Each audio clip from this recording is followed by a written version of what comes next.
Welcome, everyone. We're just doing introductions in the chat. Hey, Sherry, there you are. I know. Sorry, I had a little trouble getting into Zoom. Thanks, everyone. Thank you for doing introductions in the chat. We have a full meeting, so it's not a good meeting to be late to, so apologies. I'm going to throw the agenda in. I'm very excited about the agenda today. And all of our guests, really I great assume it's topic. the same agenda that you sent around earlier. Yes, yep. I'll just put it in the chat for people. It's not displaying. Great. Well, let me just review it so we can get started, and then I will throw it in the chat. So thank you for putting who's here and your information in the chat. That's great because we do have a tight agenda today. We're going to start. Some of you were here, I think it was February, right, Heather, when you came and presented the findings from the higher ed institution landscape. Yep. Study that you were doing, and we had a lot of questions, and there were things you were still working on, and so we invited you back in May. For those of you that weren't here in February, you can have access to the recording of what we had learned to that point. Some of this information will build on what was presented that first time. And then we are going to hear from Erin Roche from First Children's Finance about their study they did in March about the results from the state of childcare businesses in Vermont. So we'll have an update on that. And then we are hearing from a couple of people, Courtney and Helen from the Child Development Division, about the Strengthening Families program redesign. So we do have a packed agenda today, and we have some updates from the Child Trends team. So I'm going to kick it off and turn it over to Heather and Leslie Johnson that are here today for the first segment. Awesome. Thanks. Yes. And thanks. I'm going to just kick it right off. And luckily for those of you who weren't here in February, I did sort of go over some of the key points before we sort of go into an interactive way of thinking about the study, because, studies are interesting. There's a lot of ideas that come out of them, a lot of solution creating. And Leslie Sarah-Gagne from Vermont AUIC and Becky Millard from CCV at Northern Lights, we all sort of thought through this and thought, what would be the best use of our 30 minutes together? And we thought brainstorming would be a good idea. Not brainstorming something that doesn't exist in the system. I'm going to keep reinforcing that point. We can't create something new, but we can work with the system that we have, right? That's the outcomes of this study that I did. We are still waiting on some data. So we do have some more coming. So maybe you can invite me back again another time. But what I'm sharing today is less focused on the wider system and more focused on the individuals navigating through the system. So I'm going to share my screen and sort of take us through the next 30 minutes or so. I'm going to go ahead and press play, and for all of you who press play, it's the place of no return after you press play on your Zoom. So here we go. So the landscape goal, I was approached by Vermont AUIC and Let's Work Kids because of some funding through a HUD grant. To conduct a landscape analysis of our current higher education system. So that was my task. And I said, sure, let's give it a go. Some context about me: I've spent my career working in all sorts of higher ed institutions, currently at Vermont State University, working in the ECE online program, but also just very interested in pathways, alternative pathways, ways that people in the workforce can access higher education. So this is a passion. I also am the chair of the Higher Ed Consortium. So I'm able to sort of pull some people together in a different group that think about similar things. So that's why I did this. So this slide is a little updated since the last time because there's a few extra icons here that I just want to sort of show you before we move through. I mean, they kind of make sense, but the little Vermont map is Vermont in-person options. That means a course, a class, a portfolio option, the thing that the student or the user, right, uses is in person. Okay, so that icon is going to sit by some of the options that exist within our system. Online, that sort of goes without saying. That's something that's either asynchronous or synchronous, meaning they zoom in to take care of whatever it is that they're doing in their class or course, right? Or it's asynchronous, meaning they can sign in whenever their deadlines are sort of fixed, and that's how they sort of move through modules in order to complete the thing. And then on the other side here, you can see there's a pencil and paper. That's a class. We know about that. Like sometimes we call classes workshops, but sometimes classes go over a series of weeks in order to get the thing. But that's different than a certificate, right? That's the paper and the check mark. That's a series of things, of classes or courses that move to an outcome. All of these things exist within our current system. That's something we can celebrate. We have all of these things, okay? The last two icons, the computer screen, is a portfolio. That is also built within our system from the very beginning to the advanced degree. We've seen that in the past in like the CDA program, right? CDA still exists in Vermont. And then also further down the system, peer review portfolio is another option or thing that happens still. And then the cap, right? That is the icon for a degree. That's another outcome that students in our systems can find, right? So you can complete 60 credits to the associate degree. You can complete 120 to 128 credits, depending on which program you are in, to the bachelor's degree. And then additionally, you can have course credits at the master's level, which sort of feed into a advanced degree. Typically, a master's degree is 60 credits, but there's some variation, okay?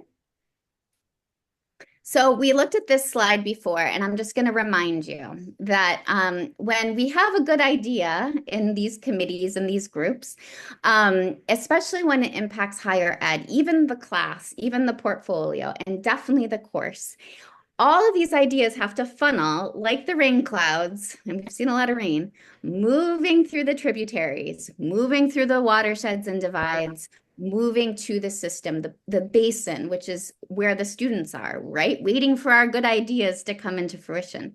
It can take 2 to 3 years to get this idea to reality. And so why I'm saying this is it's important to remember any changes that are recommended or ideas can take a long time to actually be seen within a system as complex as ours. Okay. So this slide is a wider slide, and please do not fixate on this. We're just going to move to the next place. This is a reminder of what our system looked like in 2017. This is from a certificate. That pathway still exists. The associates, still very strong. Bachelor's programs, we see a few with that are not licensure, and then we see some that have licensure. Some of those names, some of those things have changed. And then we have programs that work towards licensure and graduate credits or graduate degrees. So I'm going to keep moving through this to the next place. And I'm going to remind you all that some of the work that the Higher Ed Consortium did was work with some of these higher institutions who independently created agreements, transfer agreements, ways that made it easier for students to move from part to part to part to part. So a lot of my landscape study, which we went over in February, went through a lot of these ideas and changes, especially around the bachelor's level, because the most changes can be seen there through the graduate level. So we're going to look a little bit more at that system today in order to inform some brainstorming that we're going to do about this current system. So this is 2017. This is a picture between the associate and bachelor's degree of those changes that happened between 2017 and today, 2025. As a reminder, we used the slide before that Goddard and Union closed. Springfield left. I'm sorry, this is going out of order. Union sunset or closed. Springfield left Vermont. It still exists in Springfield. Linden is now Vermont State University, and they sunset part of their program, but They also added a little bit, right? The early childhood online program. UVM still exists, but they also sunset their early childhood special ed endorsement. St. Michael's continues to exist, only offering the pre-K endorsements. Again, ECE, ECSE at the Castleton campus now exists as part of Vermont State University. And so all of those things quickly is a reminder that in our current system, we have multiple entry points. We have multiple delivery models and outcomes for students, which are designed to meet a diverse workforce. That statement's strong, right? Like, I feel good about that. Like, we should all pat ourselves on the back. We have things that exist still today that meet the needs of our students. That is really the outcome of my study, is that we have pathways. We have multiple points in those pathways. And so the best way in order to help students navigate those pathways is by us, this group, understanding who our students are. What are these delivery entry points? What are the delivery models? And then the outcomes. Because remember, there are different outcomes for these pathways. They can complete a course or a workshop, a class, right? And an example of that is also like fundamentals, right? Or they can complete a course for credit at CCV, right? We see that often. Intro to ECE or something like that, right? They can complete a certificate to the 24 credits, but that's a certificate, not an associate degree, right? To the associate teacher level. Or they can complete a degree, right? So this is all entry level. So we're going to look at these different systems from this point of view of all of the different options. So I'm going to read this statement again after sort of mentioning some of those details, that in Vermont, our current system, without any changes, as we see it in 2025, has multiple entry points, multiple delivery models, and outcomes for students that are designed to meet a diverse workforce, okay? So we're gonna look at a few things, and then we're gonna talk about that diverse workforce, who you all work with every day and know a lot about. So I'm hoping to gather a little information and engage us in this conversation of starting to move through understanding what exists and who are these pathways best for? What is the ideal situation? Does this feel like the right place to go? Any questions before we sort of launch?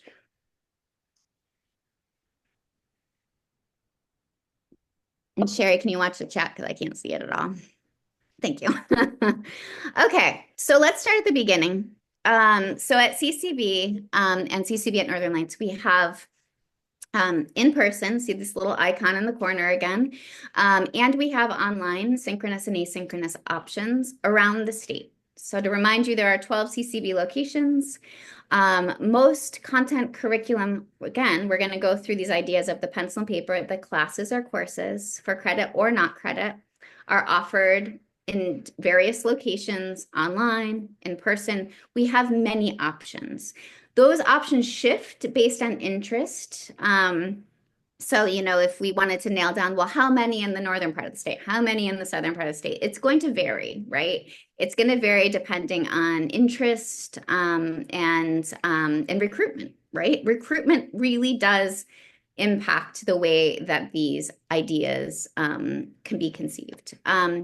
And then as we move up this lovely staircase, we sort of then move to this idea of a credential or a certificate. And we see that mostly through the youth apprenticeship program or apprenticeship program, right? Which gives course credits to move towards an outcome. For many, it can look like the childcare certificate, which is again, the paper with the check mark. Which is not a complete degree, but it's a series of course credits that give you a credential or a certificate that sort of shows that you've made it to a certain level, right? To be an associate teacher in a classroom. This is under our current system. And then finally, you know, for those who get there and say, I can push it a little bit further, I want that associate degree, right? You know, that's where we hit the top of that staircase. And what we talked about in the last meeting, which I know is of interest to this group, was of just a little bit about persistence, and that we know that it's hard for students to get past the first 6 credits or 2 courses. And not all students come in because they want the associate degree. Not all students come in because they want the certificate. What I think I'm learning is that many students don't even know about those possibilities when they enter. They enter sort of with blinders, like, I've got to get this thing done, right? It's really up to us in our community as directors and advisors to show the possibilities of just even in this level 1 through level 3 possibility. If this happens, what happens up there, and what, you know, setting those goals along the staircase is a real important part of this work. So I'm going to just move to the next slide, and then I'll pause for some more questions, because we're going to look at this all the way through to an advanced degree at this point, and then quickly move into some work together. So again, you've seen this graphic before as well. This is in our current system is level 4A and 4B, which is the bachelor's degree and bachelor's degree with license. In Vermont, we have 4 programs, or 4 schools with 5 programs. Only one is entirely online. And that's the one out of the Linden campus at Vermont State University, the program that I work with. And that is the only program that is accessible from anywhere. The other 4 programs are on the ground, right? Mostly in Chittenden County and one in Rutland or Castleton County. So these are all degree programs. So that's the other thing that I want you to look at is that cap, right? So this isn't a place that people enter to take one class typically. There are some exceptions to that, but these are pathways to degrees with licensure. And each of the different options has different delivery and has different outcomes in that you get the bachelor's of art or science degree, but the endorsement that goes along with each of those bachelor's degree are all different. So when a student is trying to make a decision about this particularly, we need to know from them, can you spend 4 years to get your bachelor's degree? Can you live in the Chittenden County area or the Rutland County area? That's an important question right out of the gate, right? Do you want to be a kindergarten teacher? Because if you do, there are only a few programs that are going to help you to do that. Or are you really just thinking that you want to be in that 0 to pre-K space? Then that's a different conversation. So that forward career planning and those conversations make a really big deal and big difference, especially at this level. And then the other thing, just to remind you of, are those transfer agreements, that each of these programs has a very different transfer agreement with CCV. All of them have transfer agreements with CCV, but the transfers and what sort of counts as they move in will differ. All right. And then advanced degrees. This slide is really complex, and I'm going to keep simplifying it. So the next time you see me, you're going to see this change a little bit. But this is complex because we have very few degree programs that exist in Vermont anymore for a master's degree. Goddard left, and there are few programs that end up with some sort of early childhood focus degree. Champlain College used to have the online program for the master's degree. It was not a licensure program, but they also sunset. So we have fewer degree programs for a master's degree that are focused on early childhood specifically. We still have the University of Vermont's online program for early childhood special education. So that's what we're seeing on the far right side of our screen. We are also seeing some other alternative pathways that can be added onto after a bachelor's degree, which are alternative pathways, right? But beyond that, in Vermont, we have a series of programs like the Vermont Higher Ed Collaborative and the Center for Schools that offer courses, individual courses, which is why we see the pencil and paper, or endorsements, which is why we see the check mark. It's like a certificate, right? at the master's level that can be applied towards a master's degree, but don't necessarily result in a master's degree. So again, the slide is, I'm still teasing out a great way to sort of talk about this level, but what you can take away from this is there are very few degree pathways. There are many ways to get there. Again, back to that slide, that first slide. There are many ways to get there. There are many pathways and entry points. But as a system, we have to become clear about what those are and how to talk with people about what's best for them. All right. Before we move into the next slide, any questions? That was a lot of information, sort of piggybacking on what we talked about last time. No, nothing in the chat, Sherry. We're good. Okay. So, yeah. Sorry, one thing on that last slide, I didn't see the Vermont symbol. Does that mean that there's not in-person options? I love that you just said that. Yes, you are absolutely right. I forgot to touch base on that. Thank you, Sonia. These are all online programs. Mm-hmm. Yep. That's what I thought. Yeah. Thank So you. the other thing I should have said is that, you know, because many of us in this room went to UVM and got our master's degree in leadership or are working towards our EDD or PhD in leadership, right? Those pathways exist. There are pathways that bring us to that degree, but they're not focused particularly on early childhood education, right? So there are, of course, there's tons of programs around the country. There are definitely different options.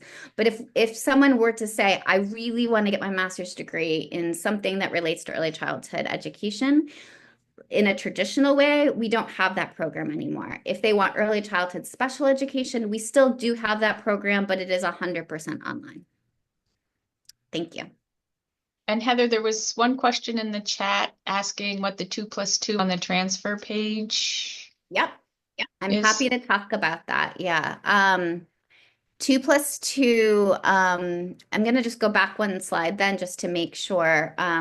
So the 2+2 agreement you can see only exists for the University of Vermont and Vermont State University. And when you look at the Vermont State University paper, it's actually only for the online program. And Leslie, chime in if you want, if I don't capture this exactly, but the 2+2 transfer, it's a map essentially. It's this really clear way that a student can see how their CCV program moves directly into the bachelor's program, almost like the first 2 years of a 4-year program, right? So it's a very concrete way to transfer. If you look underneath the early childhood special ed program at Castleton or Champlain or St. Mike's, they have transfer agreements with CCV, which says we will do our best to transfer as much as we can, but that still might not look like an absolute 2+2, right? So the transfer has more variables, where these other agreements between UVM and the ECE online program from Linden have maps that show exactly how an associate degree moves directly into the bachelor's degree. Yeah, and Heather, I'll just chime in. So That's great. when Heather described that, I think very well, the idea that we have articulation agreements, that's sort of the broad level where two institutions agree to accept credits from each other upon transfer. A 2+2 agreement says this institution, this 4-year institution, will take 2 full years from CCV, 60 credits, and apply those 60 credits in a very specific way towards a bachelor's level program. So the student takes all 2 years and it counts for 2 years in that program, and they enter at junior status in the 4-year program. So that's the difference. Just to dig in a little bit further on what Heather is saying, the 2 is 2 years. So it's 2 years at CCV, 2 years at the other institution. That's how you get the 2+2. Yep. Thank you, Leslie. Hey, Heather. Yeah. Before you start, can I just level set some context for people? Yeah. So the AOE endorsement, while we're talking about like the difference between an associate's degree and a bachelor's degree, Yep. in order to have an AOE license, you must at a minimum have a bachelor's. That's right. what That it's is in when Heather starts talking about all the options. But you have to have a bachelor's. Yep. And that's Like, also you true for can peer grow into review, this. right? Yep. Sorry, Becca, go ahead. Requirement of licensure, any coursework or the new EC 123 version. Becca's Yeah, I audio is think- cutting out a smidge, just in case to make sure people heard. You need to have a bachelor's degree in order to be eligible for educator licensure through the Agency of Education, was the first piece. I didn't actually catch the second piece of what you were saying, Becca. Sorry that it was cutting out. I was just saying that in order to have an AOE license, you must have a bachelor's degree of some. Yep, that's exactly right. And all of these bachelor's degree programs, we're fortunate again, like, yay, Vermont, like they each have an option. The options just vary, right? So the student, while entering, needs to be very clear when they make their decision that, yes, this is exactly what I want. I can tell you from being the program director of the EC online program, I have people come in even in the second semester and say, I can't wait to be a kindergarten teacher. And I'm like, nope, nope. Like not, like yes, someday. And I can show you how to add that endorsement after we move through this 0 to pre-K endorsement, which is what we only offer online. So, it's that thing that no matter how many times you say it, it can still be confusing. So it's really important for people who are moving, thinking with directors, thinking with new students, that how to talk about these things, how to ask the right questions so that they can make really informed choices. Okay, I know I'm running out of time, Sherry. We're gonna maybe play with one of these slides, and then I encourage you to keep playing around if you have time. How's that sound? Okay. So Heather, yeah. you still have a little over 20 minutes. So. Oh, that's amazing. How did I think that we were I was getting short? This is good, Sherry. That's like a gift. Thank you. Okay, so I've been working really closely with Sarah and with Becky around this sort of articulation about, so who are we serving? So my landscape study did not talk to students directly, full transparency. I did no surveying of students, like who you are, how do you define yourself? This is just a place that we sort of had to move in order to start thinking about, who are we talking to? Who are we marketing these maps, these options, these ideas, these classes, these degrees, and how do we make this clearer for this audience, right, of our workforce? But we're going to talk about this workforce at first as students, because really where this landscape analysis meets these humans, either new to the field, which is our future workforce, right? They're new and eager. They might be coming out of high school. Maybe they're youth apprentices, or, they're like, yes, I want to do this thing. They just sort of fell into the work and they're ready to start moving through the system. And many times this future workforce also sort of stumble trips in, right? And it says, what do I do first? And so their director or coworkers or their network sort of say, well, start here, right? So then that's one person that we're starting to understand and see. And then we have a temporary workforce. And so at first we called this workforce parent or grandparent or caregiver, but that's not always the case. Sometimes this is somebody who found a position needed in their community, and they're working now but maybe not later, so they're really just trying to meet the qualifications of being in that position now. And I actually have a few of these folks in my cohort graduating with their bachelor's next week. And so you never know if these temporary people might end up being career changers and meeting us with, surprising outcomes at the end. So, it's still, we can't think these are just temporary forever. They could move into a different sort of student group, right? We have career changers. These career changers are working with transfer credits. Typically, they have a bachelor's in an unrelated field or some credits, I also see a ton of students in my program, particularly who started with different associate degrees at CCV, completed things in like other in STEAM and other sort of areas. Nursing is also another one that I see a lot coming in from programs like that. Who have different certificates or different associate degrees than an ECE. So they need a quick alternative pathway. They need some quick advice. They need to know which courses to sort of pick up in order to be eligible for an alternative pathway as they're moving to meet some criteria for working. And then we have our current workforce. The current workforce we think is best defined as working 30 hours or more. And the only reason we're defining it there, and I completely understand that we do have part-time people that work less than 30 hours a week, but the 30 hours a week is a really key number with scholarship and financial aid. So teach, you have to work 30 hours a week, right? Like a lot of the grants that I looked at and explored through my study, that's the key number to having a lot of the financial aid that is eligible in grants and scholarships and things like that. So we're calling it that, but we understand that some people work less than 30 hours a week. But these are the people who are working. And need a way to keep working, but also to achieve either a certificate, a credential, or a degree. Okay. Any questions before we sort of move through this?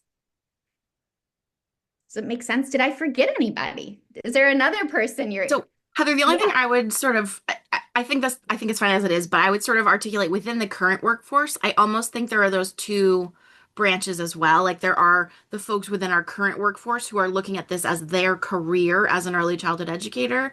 And there are folks in our current workforce looking at this as a time limited, I'm going to do this work for now, not necessarily committed to the long term. So I do think it's important, even thinking about our current workforce, to keep both in mind when we're thinking about how do we appeal to sort of everyone that's across our workforce.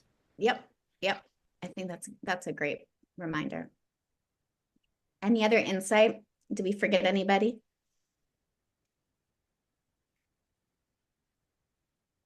Cool. All right, I'm gonna go to the next slide then.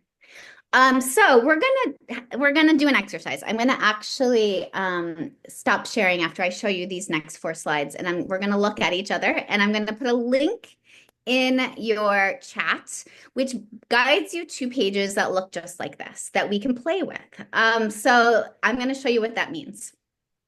So we're going to ask as a full group, we're going to work as a full group, if that's okay. What is appealing to this student group, right?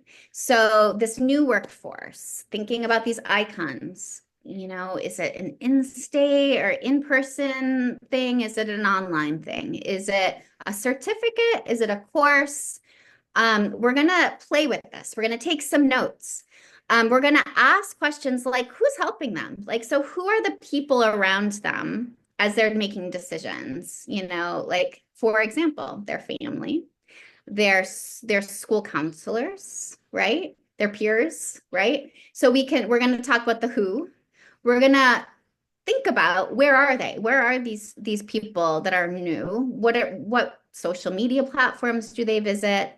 Where are they looking? How do we reach them, right? And then what is accessible to them? So when thinking generally about each of these groups, and knowing a little bit now about the different pathways that exist, what's their best delivery? Can they be in person?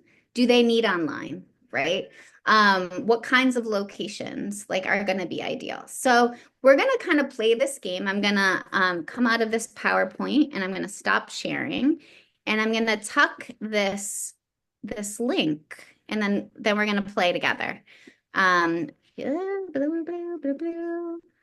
to tuck this link in your chats, and we're going to start playing around. And each of you can add your notes, and you can add and move things around too as we go slide by slide, and we'll get as far as we can. In the chat, I'm going to go ahead and put this in here. And these notes, by the way, sorry, that's an ugly link. these slides, by the way, we're going to keep. And this information is actually going to inform Vermont AUIC as they're thinking about marketing materials. And my colleague Sarah, who's here on the call, she's been working really diligently in the community, sort of asking like, what do you need? What do you need? How can we get this information, more information to you? And so that's one of the goals of the HUD grant, is figuring out how to reach these folks. How's everyone navigating in so far to the slides? Thumbs up? I see thumbs up. That's excellent. That's a good start. Okay, I'm going to share again. Yep, I'm seeing all of you loading into that first slide. I'm going to share my screen again so we can play together. And this slide is going to be open to you from here on out. So if you have more ideas, more connections, you know, let's play. So this first slide is our future workforce. Let's start and let's play here. All right. So who's helping them? I see parents. Beth, thanks for being in there. Beth is going to type for us. Keep adding as you're moving through. And if you noticed on these slides, you can move these around. So I already see people sort of placing that they need online, right? They need a course, like, so you can move these around. So please play. And if anyone wants to go off mute, we can start sort of discussing this too. So future workforce, who are these people? Who's helping them?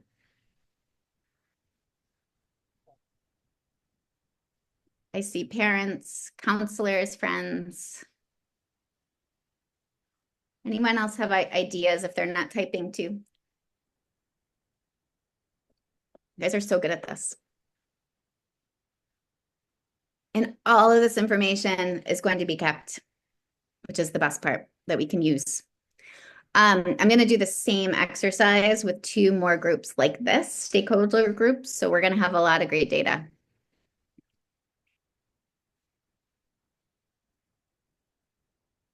I'm going to let you all just work, and then we'll reflect before we move to the next slide. You guys get this exercise.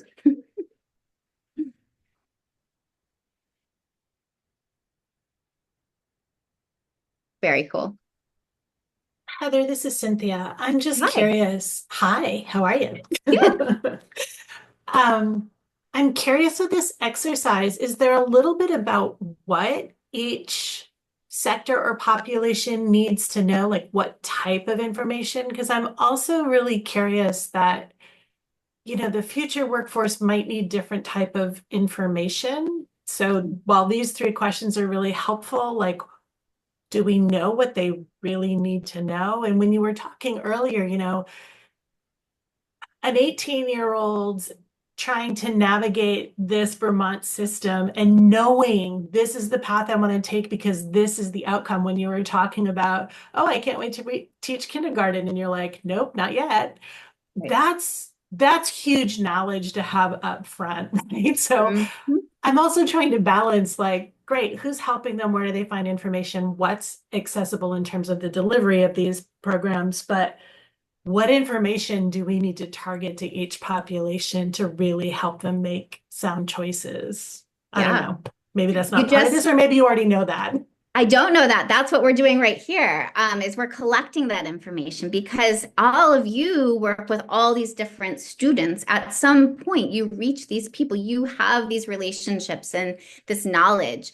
And so that's the part we don't know. And when I did a marketing sort of audit of the current marketing materials that are out there, we're not diversifying to each of these audiences. We're not saying to these new students, hey, you, right? Actually, I'll take that back. This group we are actually targeting in a way, but mostly with flyers, which is funny. But what we know is these folks are actually on social media, right? They're going to be in other places, right?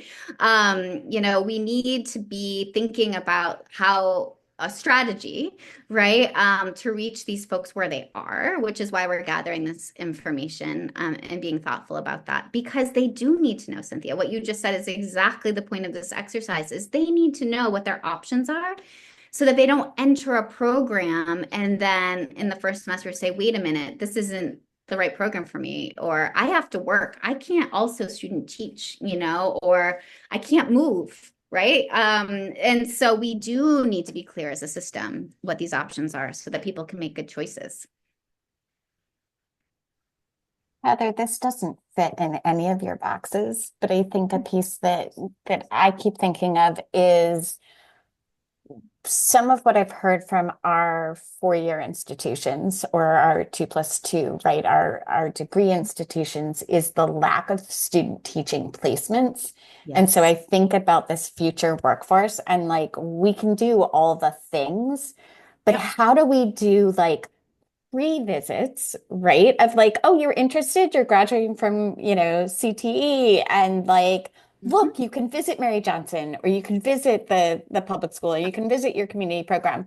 And then how do we feed them those really rich experiences, right? Which is similar to like, oh, I'm working full time. What's my option for doing it in my current center, and who exists to support me around that? Right, because those are our options right now, and it is hard. And that is something actually that in the consortium, that's one of like the threads that the folks working in those programs are sort of discussing together as like strategies for recruitment. Even the Higher Ed Collaborative also similarly has problems finding placements at that master's credit level. So it is a struggle. It has always been, and we don't have lab schools in Vermont anymore. There used to be. So your question is good, but it's not something that this like stakeholders can control. That really ends up being housed in strategies in higher ed systems. And also CTE systems. That's the other place that we're going to be needing to see some of those built-in hours, work hours, through the apprenticeship program, or just typical like fast forward programs. Those all also require placements. So engaging our community of early childhood educators is going to be part of that. And maybe something groups like this can help with. But first, we've got to start in higher ed, help them figure out what they need and what fits within their systems. And that's where some collaboration could happen. But it is definitely an issue, Becca, you're right. You guys are doing awesome. Do you want me to read what I see, or is everyone good? And you have this afterward and you can read it later. I don't want to waste time by narrating. So this is amazing. This is a great list. Okay.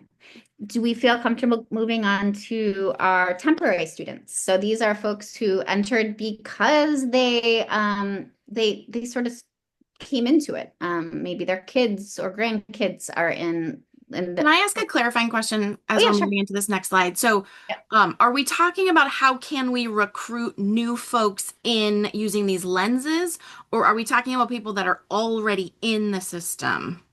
Right. And I think those are just two different audiences. Right. So this is somebody who is, well, for when you think about a temporary person, they're not going to come in with what they need. So they're already there, right? So, because the reason I'm asking is I think one of the places we really miss, and this is one of the things you and I talked about previously, is if we only try to bring people into the pipeline that are interested in it as a career, I think we miss a lot of the new folks that are entering the workforce who aren't necessarily ready to think that long term yet. I think that we need to be thoughtful about how can we attract people who are only looking for a temporary role. Now, ideally, once they're in, we can then help them keep this as a career. But I think we have a lot of things in place to help people once they're in the pipeline. Certainly we could do better with various components of that. It's not perfect, but one of the places we always miss in the pipeline is like, how do we attract people earlier and show them why they should consider this pathway? And I think we are missing this opportunity with folks who are only thinking short term for a host of reasons in bringing them in. So that's just why I wanted to mention it, because I think that's a gap. Yeah, I think that's really awesome. And so maybe in the list of who is helping them, it could be career counselors, like working with some of the temp agencies, right? I believe that was tested before and the records check or something ended up being an issue. But, you know, as long as we articulate the restrictions of who's best to work with kids, right? So yeah, all of this. There was also, you know, the project that it was years ago of Sherry, maybe you can talk about it really quick, just when working with New Americans. Do you remember that program? Everyone's nodding. And that was a thing. Yeah, Becky, there's been a talk- few of them though, Brother. Heather. Yeah, okay. Yep.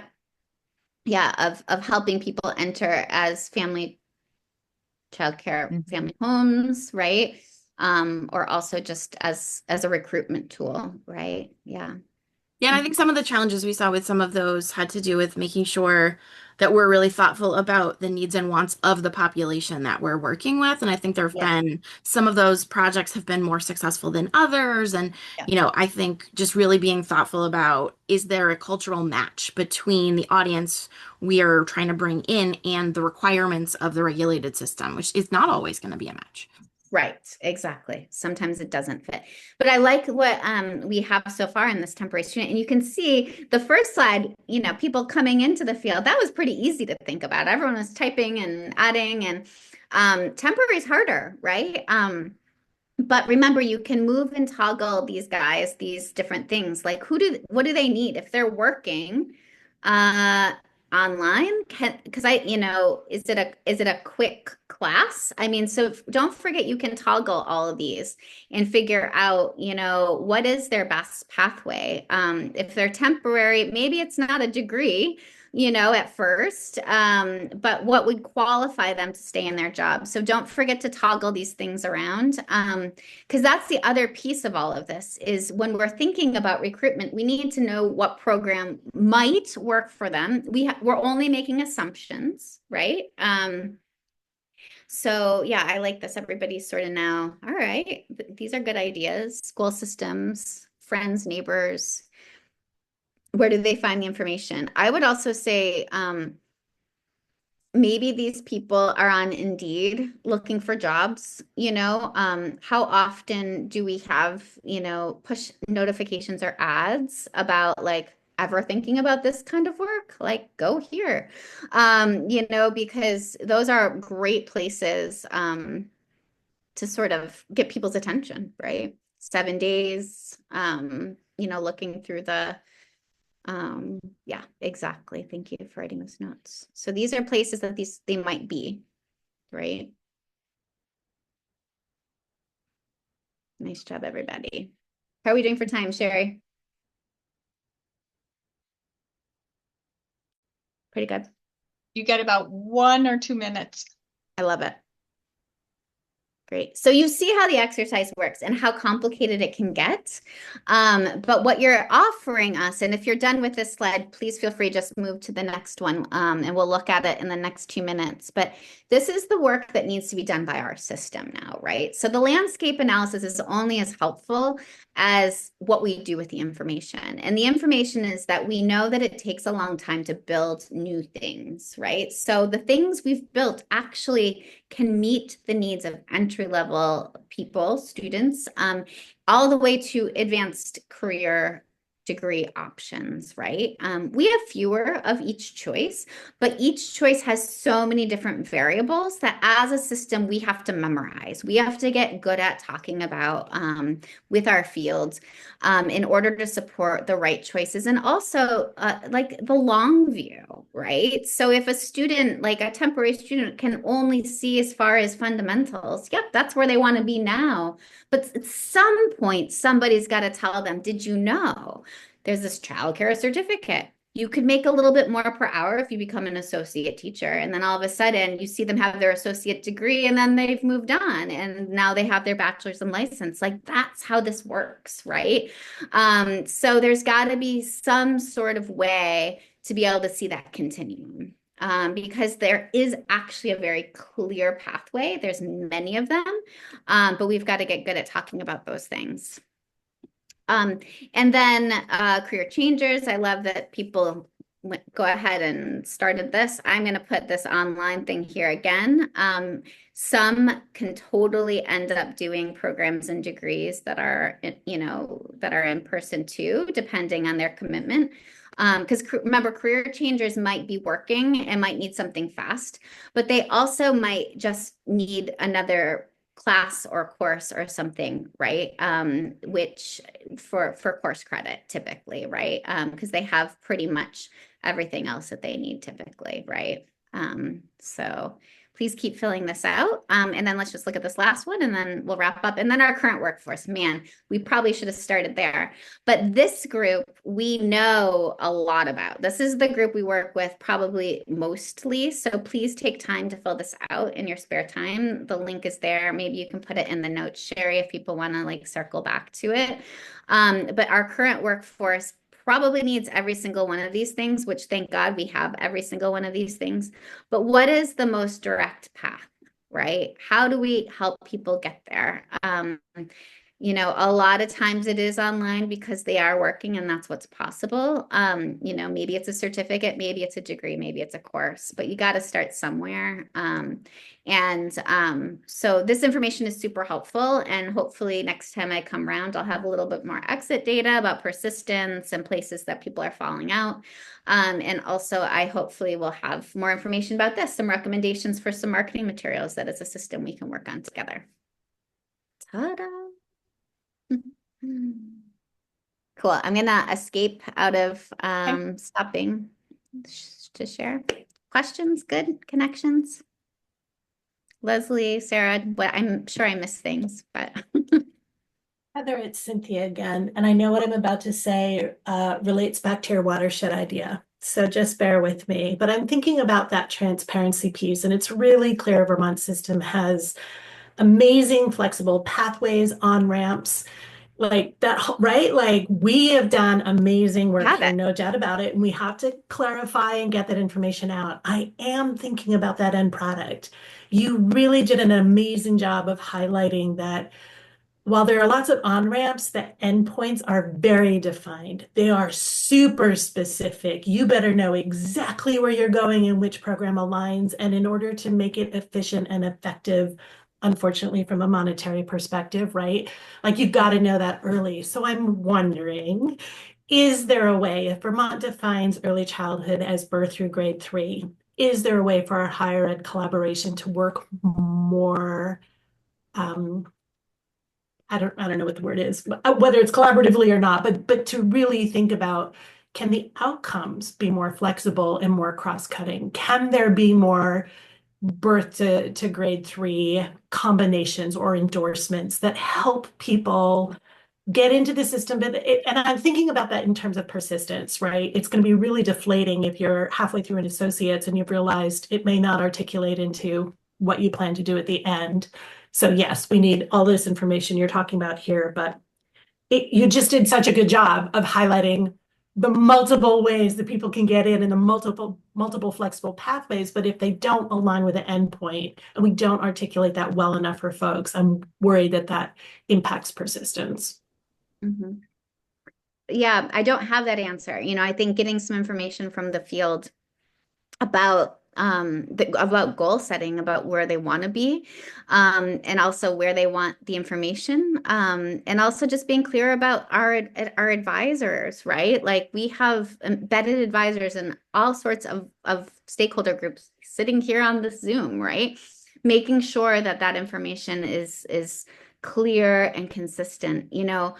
Higher ed moves so slow, and Leslie will say this 100 times more, that changing the higher ed system is always possible, but it's also much harder than changing the way we communicate about the current system. Like I think it would be more likely that we would all do a better job talking and advising about it and creating systems that we could put into the hands of these advisors who are at the school counselor level, the associate or CCV level, CCV at Northern Lights, right, at Vermont AUIC. I feel like we could probably do that way faster than adding a K3, getting that kind of approval at the higher ed system at different levels. That can take years, and it can It can happen, but it's a very, it can be very difficult because of enrollment is what allows us to have faculty to do the work, right? And right now we have very few faculty and low enrollment. So if we can see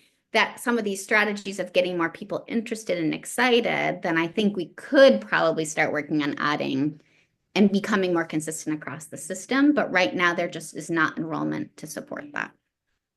Leslie, did you have anything to add there? No, I think I do agree with you, Heather. I will say that I think this is a great opportunity for us to think about what our priorities should be as institutions of higher education as well. And so simply because something takes a long time to do doesn't mean it's not worthy of pursuing.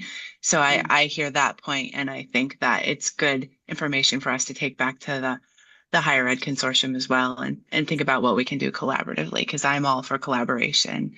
And I will say things at CCV move much quicker than at other institutions as well. So I think that's I live in the world of the nimble and flexible at CCV. Yes. So Yeah, the other colleges move way slower.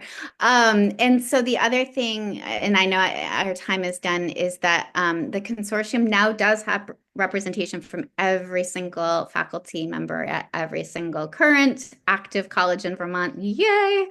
And that took a little time. And the group meets consistently of faculty from higher ed. So these can be discussions.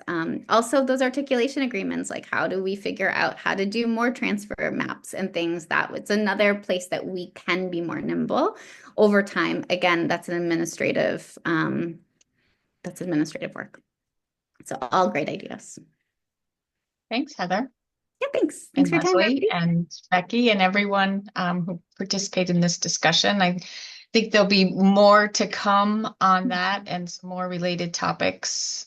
This is a really important topic in terms of developing the workforce, and accessibility for kids to programs really begins with the workforce. So we will keep thinking about other topic ideas around this discussion and keep learning from you as you're continuing on with the study as well.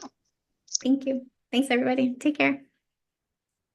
And feel free to reach out to Heather with any ideas you didn't get to put down while you were here, or any questions you have. And I want to turn it over now to Erin Roche from First Children's Finance to share with us some of the results from her study. Hi, everybody. Thanks, Sherry. Thanks, committee, for having me here.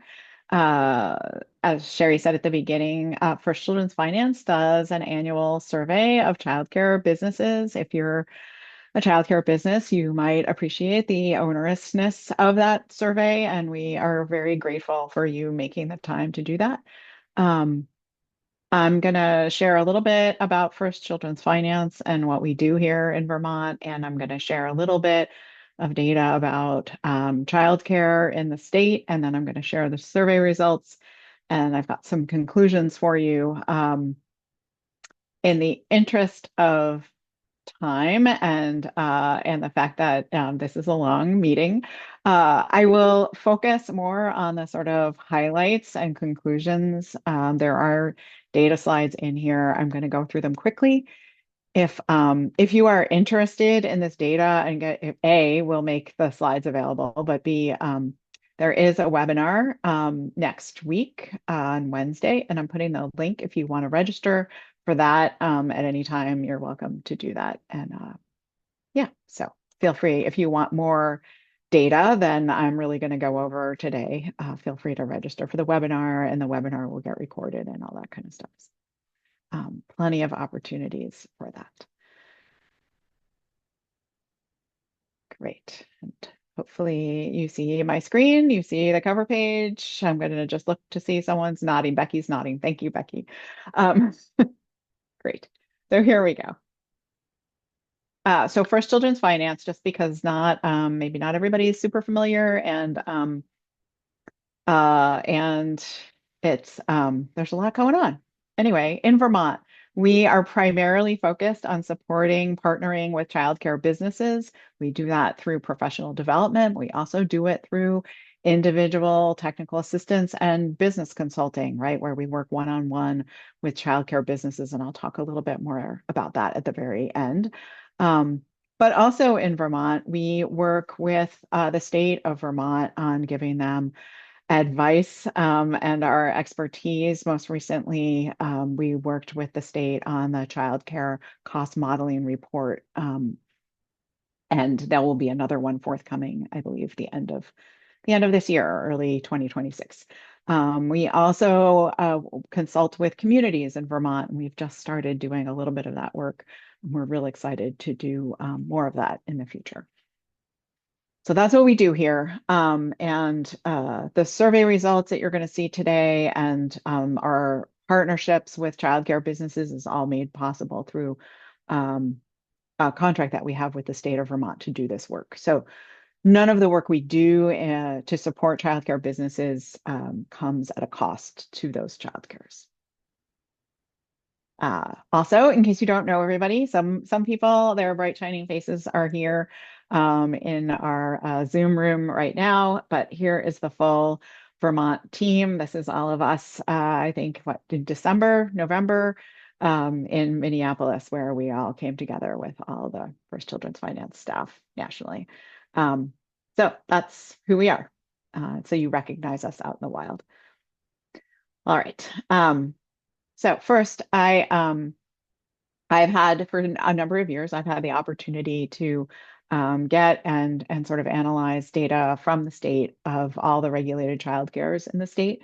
When we started the state office 2 years ago, we modified that a little bit to not just be early childhood programs, but to include all regulated childcare, so including after school programs. So I'm going to show you the current quarter or the most recent quarter of that data. Here are the sort of top takeaways from these slides that I'm going to go through very quickly.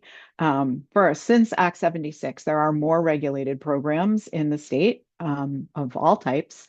There's more licensed capacity at every age group, and more new programs have opened than have closed overall and in every quarter since then. So anyway, that's number one. Number two is, this is a complicated statement, and I'll show you the graph in a second. The number of family childcare has declined since 2023 overall, but we've seen an uptick in the most recent few quarters. So anyway, I don't know what it means, but that's the facts. And last, I want to just say, while capacity has increased since Act 76, those increases have been very modest at every age group. And just for reference, there was a 5% increase in infant capacity since March of 2023. So 5%, not huge growth, but some growth, which is maybe better than other states. So here's the data that's behind those statements that I just made. So you can see here, I'm not going to spend a lot of time, but you can see here the blue line is family childcare. You can see that in March 2023, when we first opened our office, there were 421 family childcares. It declined through kind of last June, and we've seen it come up a little bit every quarter since then. So that's the visual of what I tried to say in my statement. And you can see after school programs, centers have shown an increase in the number of programs, both since Act 76 passed, which would have been in June 2023, and since we started keeping track. And this is just the total number of programs, and just since Act 76 passed. Same data, different version. This is licensed capacity from March 2023 through March 2025 by age group. This is that 5% increase I talked about. So from 35.54 to 37.29 is about a 5% increase. You can kind of see that's the green line. You can also see that the orange line is toddlers. So you can see that that's about the same increase, because you can't really tell which line is which because they track together. And the other age groups, preschool and school age, show similar. I didn't calculate the percentage increase. And then the last little slide in this section is we keep track of programs that open and programs that close quarter over quarter. And we said at the end of last year that this was like we had a full year where we saw more programs open than programs closed. Compared, and you can see that in 2023, that's not the case. And I can tell you that for the 5 or so years preceding that, when we tracked early childhood only, we had never seen more programs opening in a year than closing. And first quarter of 2025, we see that trend continuing. So that feels slightly optimistic, not like knock it out of the park optimistic, but reason for being optimistic. Okay, so now I'm going to move into survey data. Here we go. Brace yourselves. I'm going to go fast. All right. Here's my survey data takeaways, just to like put it in your head, and then I'm going to quickly go through the slides. I do really want to have some time in case there's questions. So, one, we worked really hard and we increased our survey participation by about 100%. We had just about twice as many people do the survey this year than we had in the previous 2 years. These childcare businesses reported, more of them reported stable enrollment. And also they reported sort of stable finances so more than in the past. So that's great, or about the same. About the same, stable finances, more stable enrollment. And fewer reported that hiring was difficult or very difficult, and more reported it was either easy or that they weren't doing any hiring. So that's kind of, it's a slow trend in that direction. We also saw a sizable number of programs reporting that their expenses had increased last year. So that's in 2024. So, and particularly in the area of payroll and for family childcare in the area of food. But I'll show you in a second what it's not just payroll and food. Centers and after school programs, the majority of them said that they expect to raise tuition in 2025. Most of those said sort of modest increases, which would be less than 10%. Anyway, and some family childcares also, but most centers and after school programs. And despite increases in reimbursement rates and family eligibility, some programs are really still struggling. And I think that has to do with those expenses. But you'll see in just a second. Okay, so I'm going to keep going. It's going to be quick. I will share all of this data. And next week on Wednesday, you could come back for more. And I will go much slower on these slides. All right, this is just who did the survey and compared to how many programs there are in the state in each of these categories. You can see that we had representation from every county. We had representation from every type of regulated childcare. You can see that family childcare showed up in a little bit more bigger numbers than we might have expected compared to the other types. And so most of the data you see, we've separated centers and after school programs from family childcare so that it doesn't get too murky. Okay. So I said just a moment ago that a higher percentage of childcares are reporting that their enrollment is stable. And that's really important. So that means that they're not seeing big increases in enrollment. They're not seeing big decreases in enrollment, both of which can be destabilizing for their business, right? And are challenging to incorporate. So having a year where everything is just going the way it's going feels like an accomplishment in a period where there's been a lot of change in a lot of ways over the last several years. Underneath here, this is the number of open spaces that were reported on average per program. And so 219 programs gave us data. And you can think about this as if we had 10 programs, there would be 2 infant openings, 3 toddler openings, 7 preschool openings, and 9 school age openings over 10 of these 219 programs if we just like lump them together in some random way.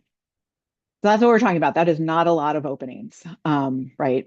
That is basically 0 infant openings, right? 2 openings out of 10 programs. Anyway, but not a lot of openings at any age, honestly. Okay, I'll keep going. So I said also that hiring it seems like it's maybe getting a little easier. But that's coming down from everyone basically reporting that hiring is difficult.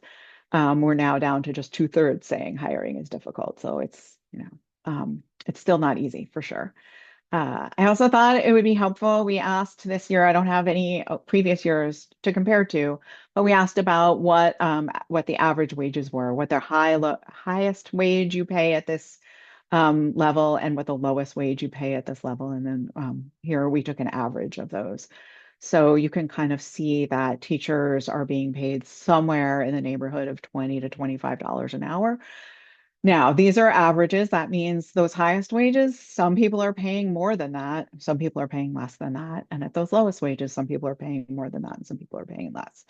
But just to give you a sense of what the wages are, hourly wages at these positions are. Also note that the minimum wage in Vermont went up in January. I believe it's around $14 an hour. I looked this up a week ago and it's already left my brain, but I think it's about $14 an hour. So for context. And I also noted that about half of people who have employees are offering health insurance and or contributing to retirement plans, and about 3/4 of them are offering a child care discount as a benefit to their employees. Okay, now we're getting into the real meat of this, and I think in some ways the real crux of why there's not, why we don't feel like we're maybe hitting this out of the ballpark optimism-wise. So we asked people if they had experienced an increase or a decrease in these expense categories, and they could say either a modest increase or decrease or a significant increase or decrease. This is the percent who reported a significant increase. So I left everybody else out. So this doesn't include people that said, oh yeah, it went up a little bit. These are just people who said it was a big increase. And I think what's really important to note is that almost 60%, that's 59% of family child carers told us that their food costs had increased significantly. Also, 45%, 43% reported that their utilities increased significantly, their supplies increased significantly, the cost of learning materials increased significantly. I think that's just really important to note that even though all these reimbursement rates went up, and for family child care particularly, they went up a lot, expenses went up a lot last year in a lot of categories. And then slightly separately, for centers and after school programs, payroll expenses went up for about 40%, a little more than 40% of the centers who responded to the survey. And also insurance went up for about 1/3, a little more than 1/3, and health insurance, not surprising, along with the payroll. So anyway, important to note that expenses are going up. Maybe that's related to why centers and to a lesser extent, about 1/3 of family child cares plan to increase tuition this year. And you can see the other bars represent what the percent that said they were planning to increase in the previous years we did the study. I thought it was interesting that for these centers, it seems like they're on like a biannual increase. I mean, these aren't the same exact centers that did the survey, but right, that we get more people every other year increasing their tuition. Thought that was interesting. This line here represents the underneath this line is the percent who said that they were going to increase modestly, 10% or less. And above this line is the percent of people who said they were going to increase more than 10%, or they expected to increase more than 10%. And the same over here. One other quick note, somewhat related to expenses, is that we asked about some of the different challenges and ways they were running their businesses. And one quick statistic is that 6% of family childcare said that they're behind on their rent or their mortgage, and 3%, in addition to that, 3% said that they're only making interest or partial payments on mortgage or interest. So it just feels like that's related to these costs, right? And one of the ways they're balancing maybe the increased food cost is they might be behind on other expenses. Erin, Yes? I just want to clarify. Yeah. So is that 6 or 5? 6. 6%. So you're saying like together about 9% are Yes, struggling with those. yes. Okay. I just Yep. wanted to make sure the 3 didn't come out of this. Yes, thank you for clarifying. Erin, Okay. Erin, this is Cynthia. Can I just ask you a really quick question on the previous Sure. slide?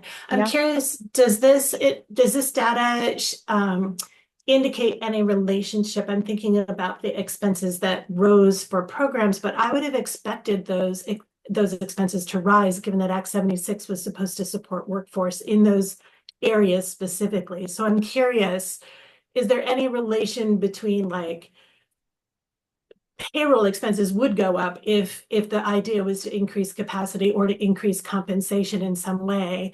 And I find it really interesting that as you were talking, it didn't like payroll didn't increase for family childcare. And I do wonder if that's because they aren't able to pay themselves as much because other expenses went up disproportionately. So I'm just curious, did your data Well- tease any of that out relative to what Act 76 really wanted to do? So in some ways, this tells me Act 76 is working, right? Like wages might be going up, payroll might be going up, and that's what we wanted to shore up the work. Yes. So some of that we're going to get to on the very next slide, but the first part of what you said about Act 76 and being related to increasing compensation, I want to be clear that Act 76 increased reimbursement rates and it increased family eligibility for CCFAP, for financial support. It did not specifically do anything to increase compensation, right? There was maybe some assumption that given how difficult it is to hire and how depressed wages were, that programs would use it for increased compensation. And we, I don't know who the we is. I would have expected that that would have been something programs would have wanted to use that additional revenue for. But that there was not necessarily in the law, there was not that requirement to use it for compensation or anything specifically addressing compensation. I think you're right. I think they are connected, but we didn't specifically ask what the result of Act 7. We didn't ask them for that context. But to get to your next question about, maybe the reason that family childcare didn't increase payroll was to address their other expenses. I think you're exactly right. This is kind of interesting. When we asked them again about sort of strategies they were using to manage their businesses, one of the things, 28% of family childcare said that they did not pay themselves at times, right? And so I think that's kind of the answer to the second part of your question. I also wanted to note here, these two graphs are slightly unrelated. I might have taken some liberties in combining them here. About 1 in 5 family childcares also said that they had used high interest financing to support their business or, their capital needs of their business. That means like credit cards, that means like payday loans, that sort of thing. So not like a typical bank loan, which would have been a business loan. That's noted over here. The other thing, and maybe slightly related, Cynthia, to your question, is I thought this was interesting. 100% of the centers and after-school programs said that they accept CCFAP. That is not true in other states. Just want to note that. And I think that probably is related to Act 76. Anyways, about 75% of family childcares accept CCFAP. And you can see an interesting difference in participation in the food program. Sort of makes sense knowing how the food program works, but also is concerning because some of the administration for the food program has has been challenging this past year. So, so that's kind of interesting to note. And then I'm gonna wrap this up. Also, kind of a lumped together slide because I really wanted to show you all the things that I knew I didn't have time for all the slides. This is a little crazy, but this is basically saying most people and more or less unchanged from last year said that their business was about as stable as it was last year, about financially stable as it was last year. And the people that didn't say it was the same, it was kind of there was a few more said that it was less stable and a few more said it was more stable. I think that's kind of the margin of error. I think those are unchanged. Honestly, I think all three of them are kind of unchanged, which in a way is surprising, right? Because Act 76, it seemed I kind of expected this was going to be, you know, 70%, 80%. But then when you look at some of those expenses, maybe that's why it makes sense. Last thing. So final takeaways. Looking at all the slides I just showed you, first of all, since Act 76, there is more interest and there are more programs opening and more programs staying in business. That I think that small profit margins in this industry and years of deferred expenses have meant that business owners and like directors are unprepared for some of the financial challenges that they experienced in this past year, right? Unexpected financial challenges. And related to that, increased expenses with pressure from both their customers, their families, and the world at large to hold their prices steady and not raise their rates, I think has left some of these business owners and noting that there were about the same number of family childcares doing this survey as centers, feeling frustrated and maybe a little less certain about the future than I was expecting. So the last thing I want to say, because it occurred to me looking at all these expenses and looking at some financial instability and those high interest borrowing and things like that, I want to just mention really quickly that our business development specialists at First Children's Finance are here. They are here to do consulting on all of these business topics at no charge to childcare businesses. I feel like in terms of setting wages and compensation, figuring out what you can afford to pay people in a sustainable way, figuring out how to best use the space that you have, comparing your expenses to what others in the industry are experiencing and figuring out how to right size those, helping you set your rates, and maybe thinking about fees and how to best work within the sort of constraints of Act 76, whether it's CCFAP and family eligibility, or other aspects of the law, helping them plan for future, recommending financing options, helping them ready themselves for potentially applying for capital, either through grants or through loans, all those things. So I just wanted to say that out loud here because I feel like everyone here is in a position of working with early educators, program directors, program owners that might benefit from these services and they're available. So I saw a whole bunch of numbers in the chat and I didn't read any of it. So Sherry, is there anything I should particularly address? I think Becca you just covered it a little bit, but there also was a question like, are you seeing, what is sort of the on the ground experience? Are you seeing that when you have First Children's Finance teams working with programs on the ground, are you able to identify decreasing, the gap between expense and income or increasing, the revenue stream for their investments?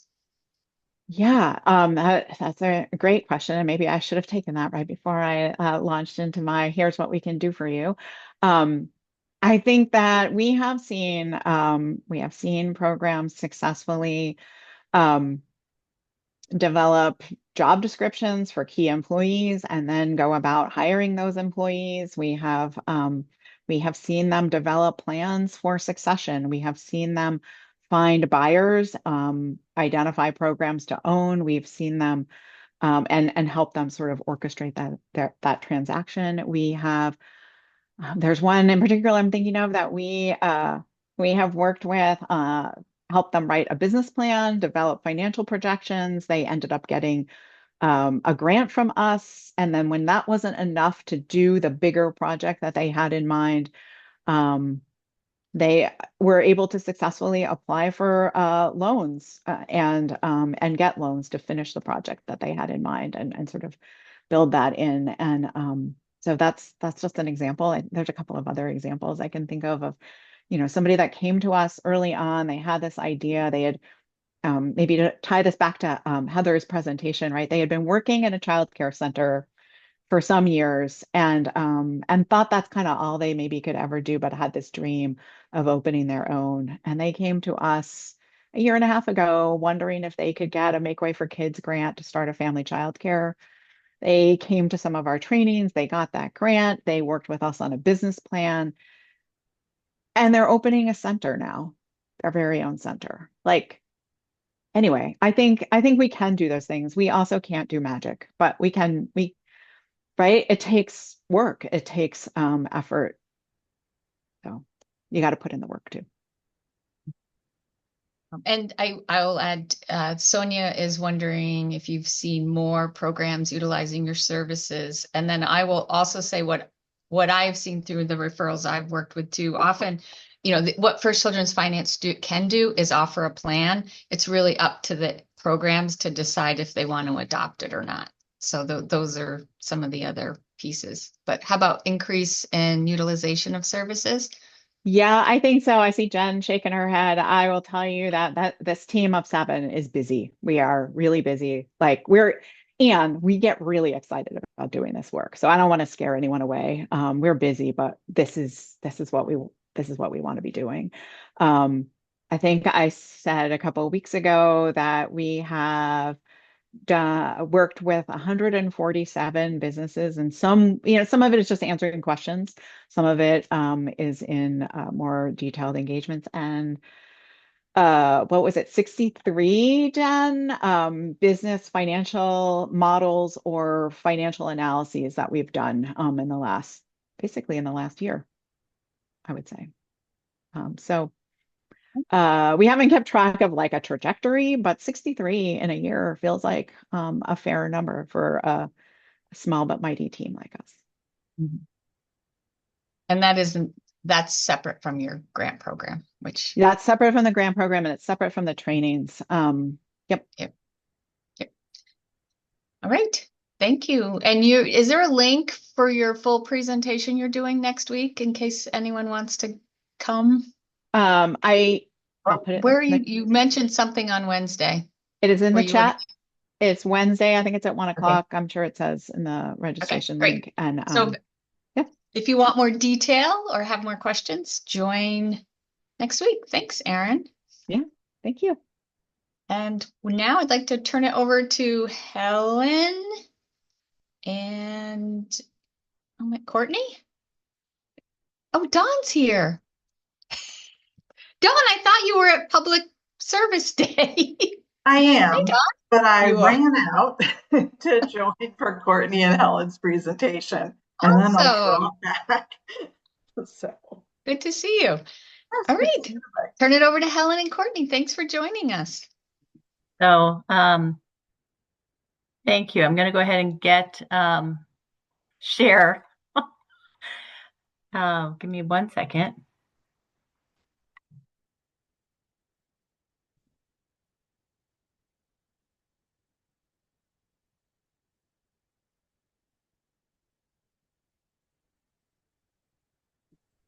Getting it set up. Oops.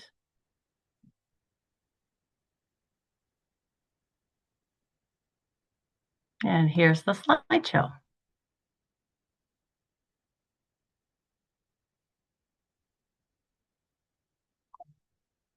From the beginning. Oh, there we go. Can you all see it? Okay. Yep, we did. Wonderful.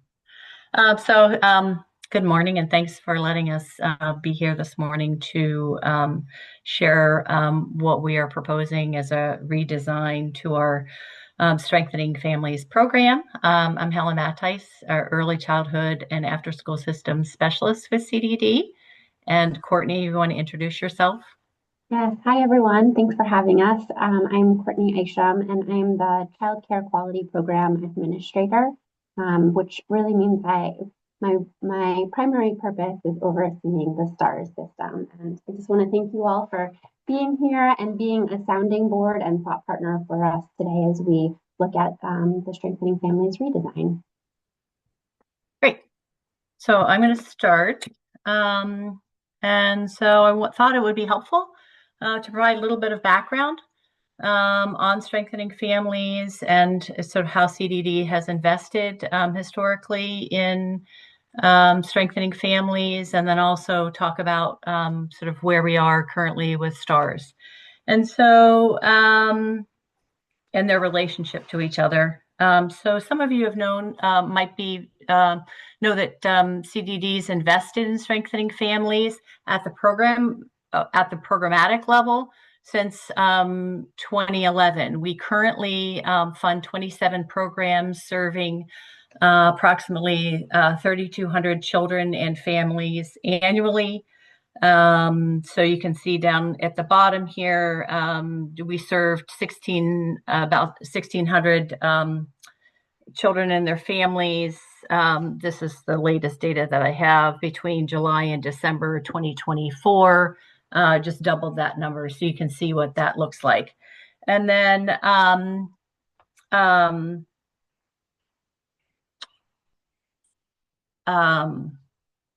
in July 2023,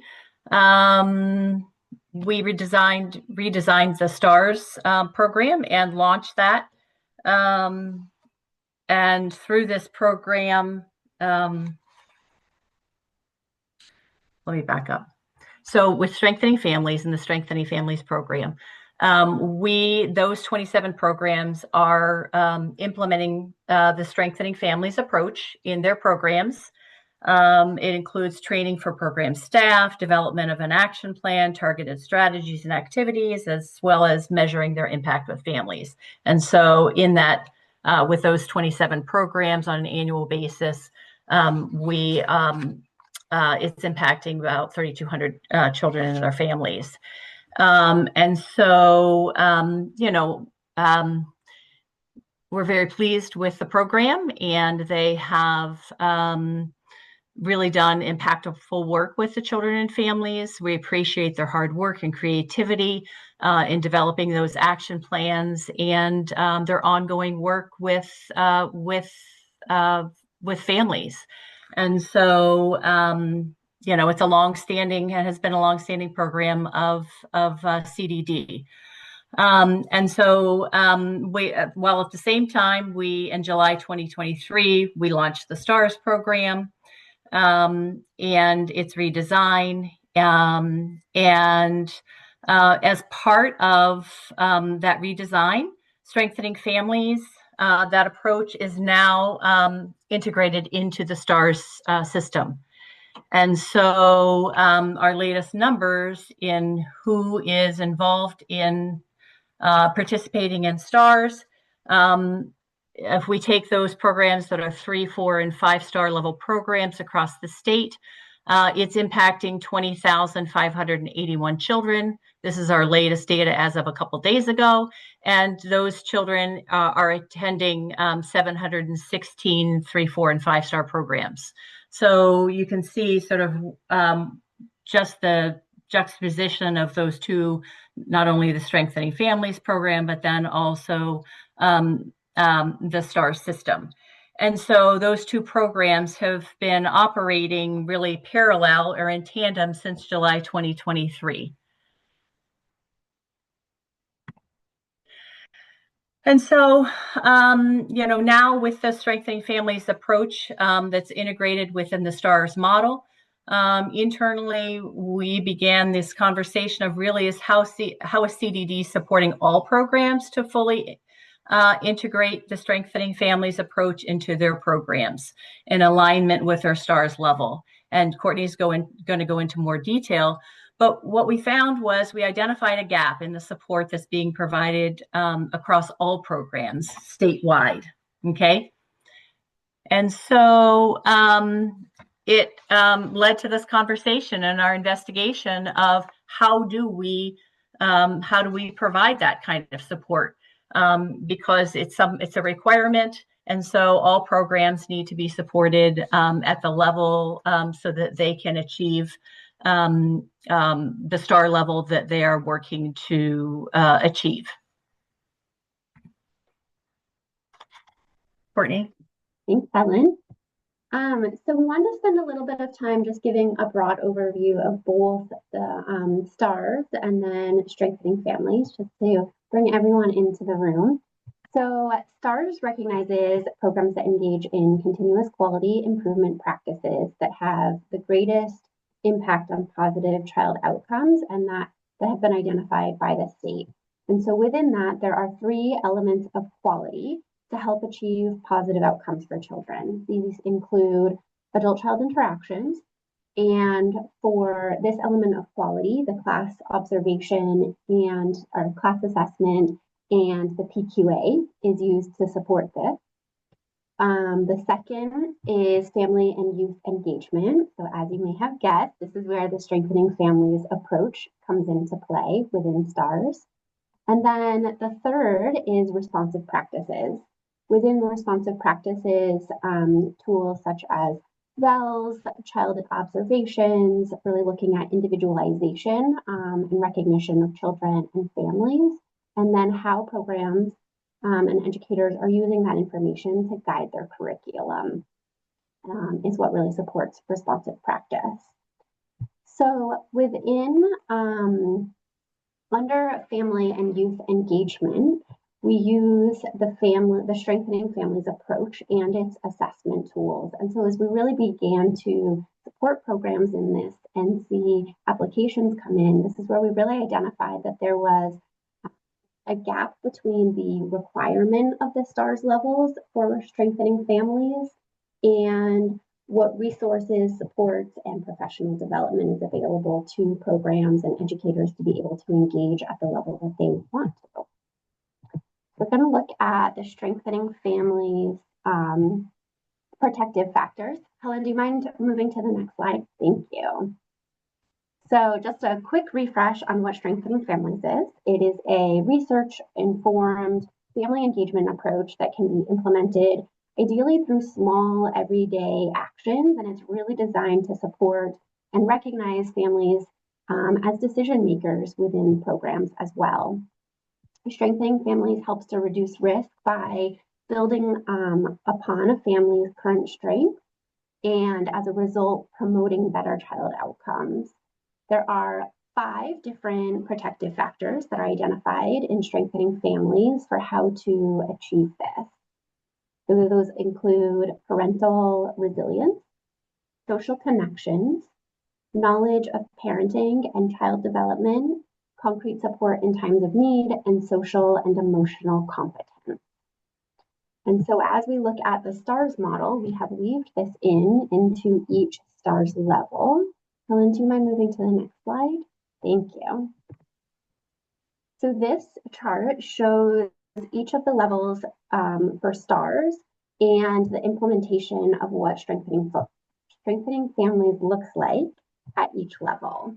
You can see that the strengthening families approach is already integrated into STARS, and at each level, it's building upon the amount of engagement that programs do for strengthening families. So at level 2, this is so level 1 is all programs that are in good license standing.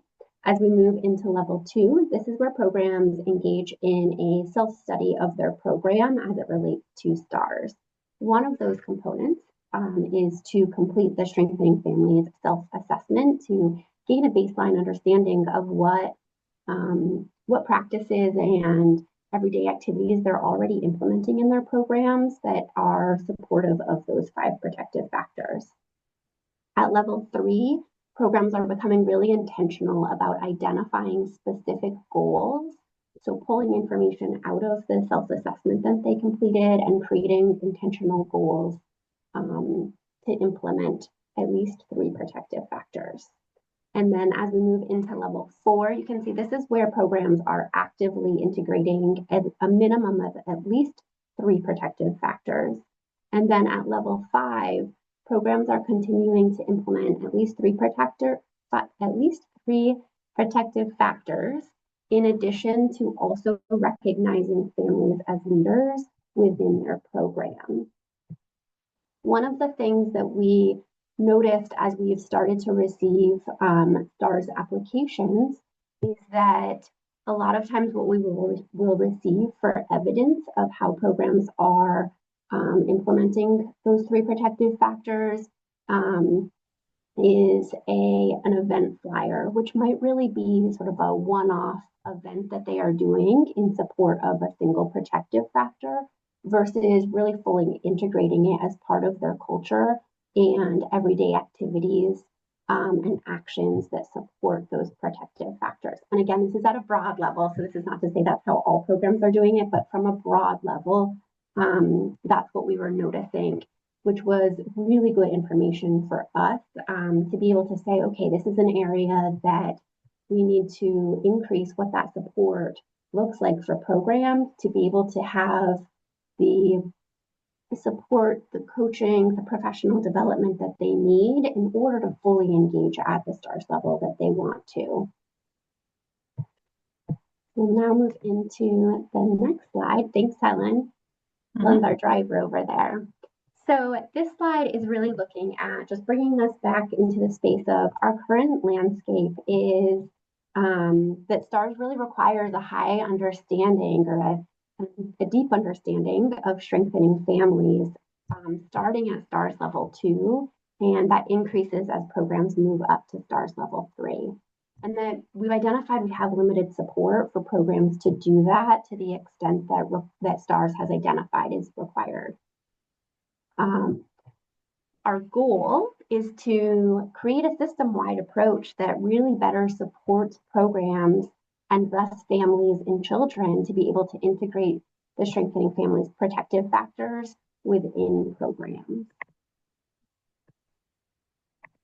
So Helen, thank you.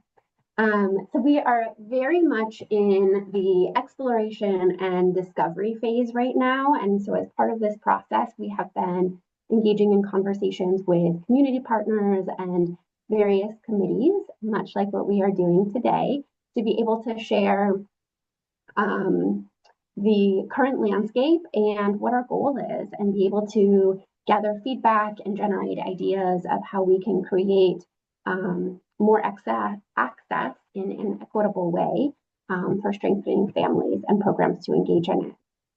As you can see on this slide, there's 3 different buckets that we have identified based on those conversations. So the first one is looking at the Sparks program. And for those of you that maybe are not as familiar with Sparks, it is our really boots on the ground support for programs across the state, whether or not they are engaging in STARS. And it offers technical assistance, coaching, assessments, and professional development programs who are looking to have that support system and engage in that quality. So one of the areas that we have identified is that the coaches within Sparks we're asking for a deeper understanding of strengthening families and how to support programs within that. And so the coaches recently became trained as strengthening families trainers, which allows for team-based strengthening families coaches to occur on site within programs, and then also deepens the knowledge of the coaches and the support that they can provide in supporting programs engaging in creating their CQI plans for STARS. And I apologize, I just started talking a little bit faster because I saw that we're at 11:45 already. The second bucket that we've identified is to look at professional development and increase the frequency and modalities of how those trainings are offered. And again, this is just in the planning phase. This is not something we have implemented thus far, but we're looking at increasing. So this would increase field knowledge of strengthening families and the protective factors, And the other component of that is really looking at how do we support programs and educators, not just in gaining that PD, but also how to put it in a really practical format of, okay, just learned all of this new information. How do I take this and actually put it into practice within my program? And then the third bucket that we are looking at is specific to concrete supports in times of needs, which is one of the protective factors. And this is a protective factor that is often more tangible. So we wanted to really look at this specifically to say, how do we at a state level or state system support programs and being able to offer this to families? And really looking at how to support programs in connecting to concrete supports that are already in existence and being able to find that. Within that, we also really wanted to be aware of not adding an addition, adding a burden of educators and providers feeling like they are in a social work role within that. Helen, do you mind moving to the next slide? Thank you. So again, as we look at really specifically the concrete supports in times of needs, we want to be able to look at how are we offering this in an equitable way where all programs feel like they are able to meet families' needs, or at least support families in meeting this need, where it's not adding an additional burden to programs, and where providers and educators aren't feeling like they are in a social work role. Another goal within this is to really look at what existing systems are already in place and building upon that versus creating a whole new system. Helen, do you mind moving to the next slide? Thank you. You're ahead of me. So we want to do it as just a review of some examples of concrete supports. So this typically tends to be tangible things, but that's not always the case. It might look like short-term case management. It could also look like tires, really, right? And really thinking of bald tires creates a scenario where it might be difficult for families to transport their child to childcare, which then also potentially impacts their ability to sustain employment. Other examples are supporting with paying electricity and housing support.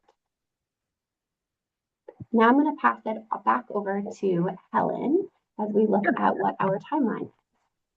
Thanks. And so, as Courtney mentioned, the Sparks coaches were trained in April as Strengthening Families trainers.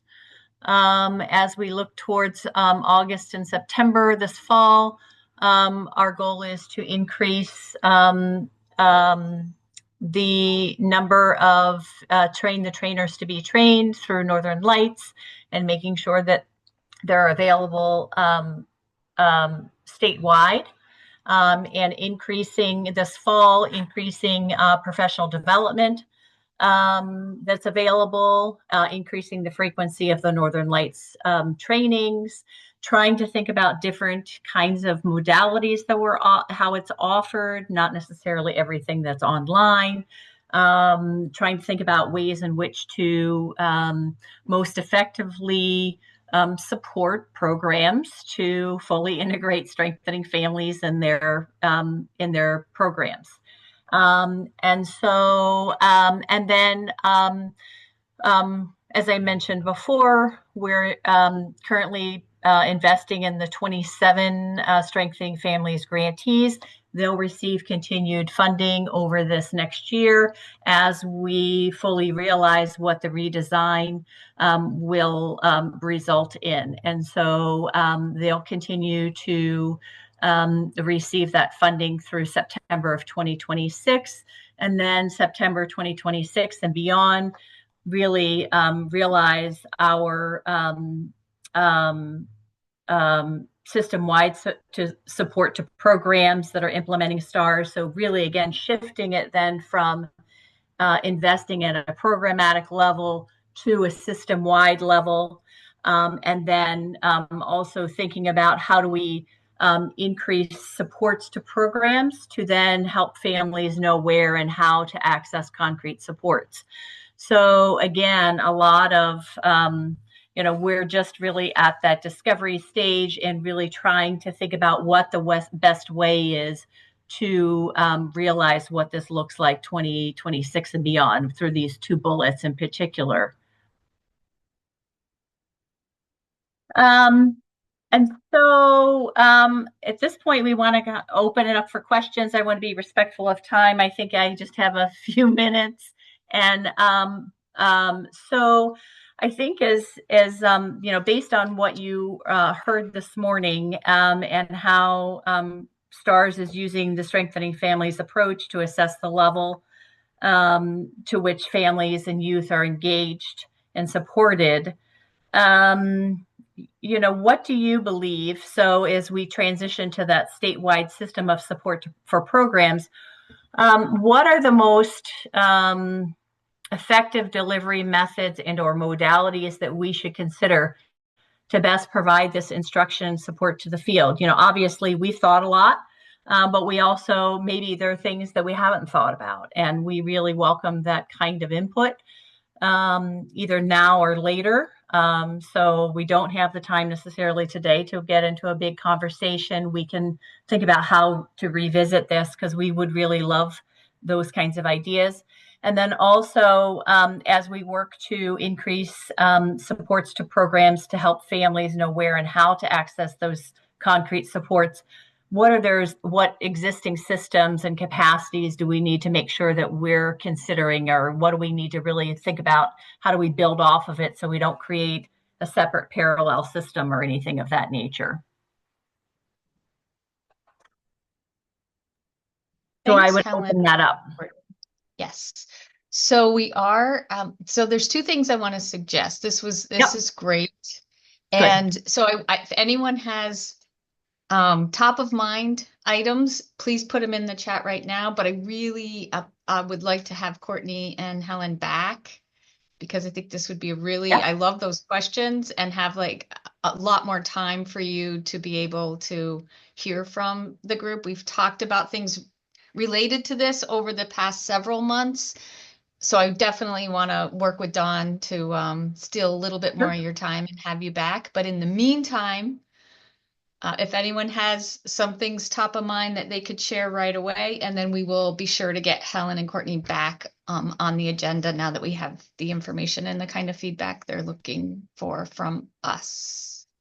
Sure. And we can share this presentation and then we can start from there. Yeah, that would be great, Helen. Thank you so much. I did a terrible job time management today, but I knew it was going to be packed. It's all things we're all highly interested in, and I want to give Child Trends a little time to great, Alan. We definitely will. I'll find out what works for the CDD team and have them back. I wanted to give Child Trends a little time to give us an update on where they're at, and I know they have an upcoming survey as well they want to tell us about. Great. Thanks, Sherry. Yes. Hi, everyone. I'm going to share my screen here. There we go. Okay. My name is Sarah Amadon, and I'm joined today with Jen Cleveland, and we are on today to share a really quick update about our ongoing study of the Vermont Child Care Subsidy redesign and our policy research partnership. So, our family survey launched yesterday, and we actually have almost 200 respondents so far, which is very exciting. CDD has shared out the survey directly with parents. Families who have children under the age of 13 are eligible. We do primarily have interest with families with children birth to 5. We are interested in families who do and do not use parental care, and also families who do and do not receive child care financial assistance as well. That the group of who don't receive child care financial assistance is of particular importance and is the hardest to reach. So we might have an ask for you all today about that. The survey is available in English and in Spanish, and it takes about 15 to 20 minutes to complete. The participants will be entered into a gift card lottery to win a $50 gift card as a thank you. And the survey will be open for about 4 to 6 weeks, so it will be open for a chunk of time. You might be wondering what the survey's about. We are hoping to learn about families' experiences accessing and paying for childcare, and also families' awareness of and experience it with policies and programs that help families find and also pay for childcare. So like the Child Care Financial Assistance Program. We also want to know whether families' current childcare arrangements actually align with their needs and preferences. We know that there are certain areas of the state where there's still a tough time to access care. And so we have a lot of questions about kind of their needs and preferences and if their current care is meeting those needs. And we have lots of other questions as well, but those are kind of the three primary categories. And how you can help, we would love if people could help promote the survey in your networks. So we are hoping that providers can share this information with families and other organizations that work directly with families, especially those families that may not know about or currently access childcare financial assistance. Something extremely important, we cannot post the survey, or we really ask that this survey not be posted on social media. It just opens up a whole host of issues related to inauthentic responders as soon as you have an incentive for participation. So we have tricks for weeding those out, but we do ask that people just not post on social media. But other than that, if you're willing and able, we ask that you provide your email address either in the chat or you can email it directly to us. Maybe Jen, if you want to add your email to the chat as well, in case folks don't have time to add theirs. And then what we will do is we will send you recruitment materials, which could include, we have a flyer you can print out. There's also just a really straightforward language we're using and the survey link that can be shared with families that meet some of these eligibility criteria. Again, don't share it on social media. That's pretty much our only ask. Otherwise, newsletters are a great way to do it. If you have newsletters with families, if you have families coming into a physical location that you want to post, those are all terrific strategies. And here's Jen's email as well. I think she entered it into the chat, but just it's jcleveland@childtrends.org, and I am samadon@childtrends.org, just so you have it handy. But thank you so much for your time. We are very excited to be at this phase of our study and actually have a fact sheet coming out this next week about what we've learned so far, and hope to get a lot more information out this year too, to help inform CDD and the state throughout this incredible policy implementation phase.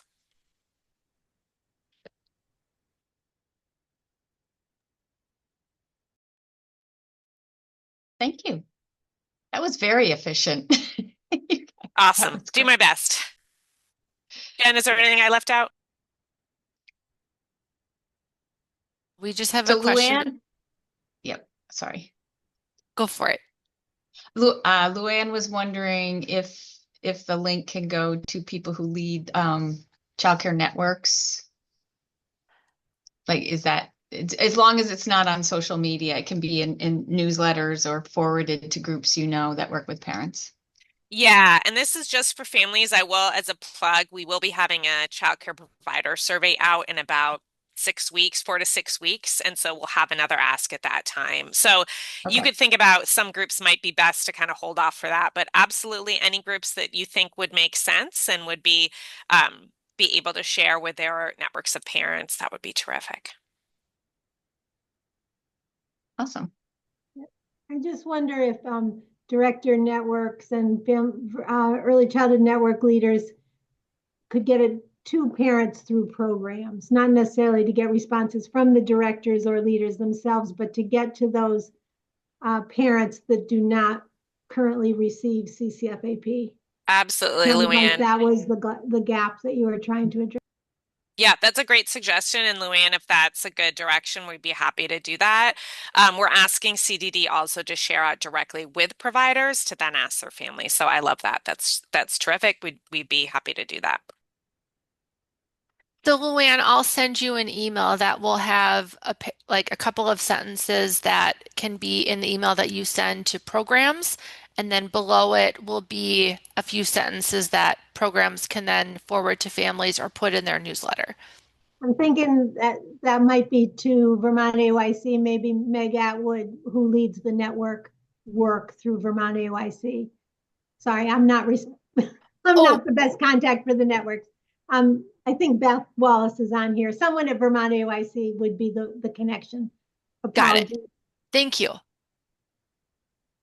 And if I can just add, I'm really interested in those that are school-age children and figuring out how to get to that network. I'd really want to access and figure out how to share this out with Vermont After School.